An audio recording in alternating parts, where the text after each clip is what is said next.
My name is David Weck, and I want to share a personal story with you about how the BOSU Balance Trainer helped my grandmother stay out of a wheelchair and keep her full independence throughout her entire life. At the age of 85, my grandmother developed severe pain in her foot that made walking difficult. She went to the doctor, but he wasn't able to help, and we went to visit her, and that's when she told us that she was looking to purchase an electric wheelchair scooter. So my father and I, we asked her, just hold off on buying that scooter and try exercising with the BOSU ball, and we want you to do this for a month. We instructed her how she would just simply stand on the BOSU ball barefoot for 5 minutes every day, and she held on to the kitchen banister for support. Her foot pain went away within the first 2 weeks, and she proudly reported back to us that she used the BOSU ball for every day, but not just for 5 minutes, but for 10 minutes, and she no longer needed to hold on to that kitchen banister. And she lived independently for the rest of her life, and she was dancing at our Christmas parties, going to the beach and the playgrounds with her grandkids and great-grandkids, and she enjoyed her life to the fullest. Participants in their 30s, 40s, 50s, 60s, and 70s.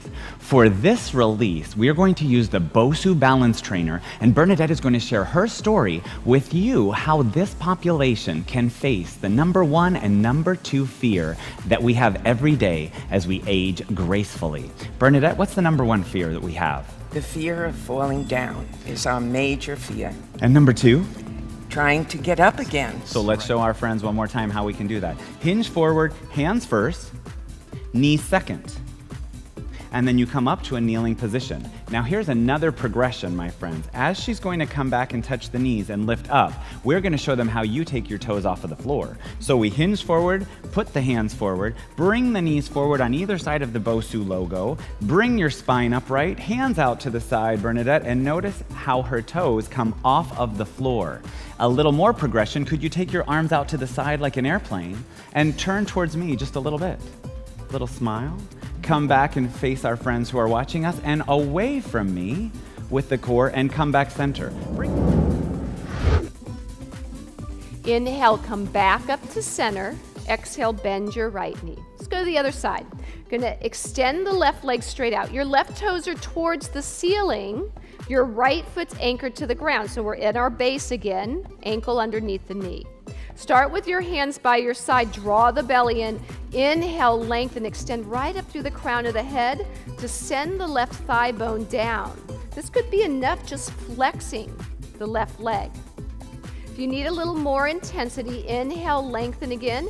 Exhale, maybe bring your hand to your left thigh. So we're gonna start with marching on your right leg. Are you ready? On 4, 3, 2, 1, and march.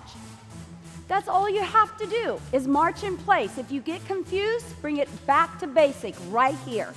We're gonna go through the walking patterns without any arms, then we'll add some arms, okay?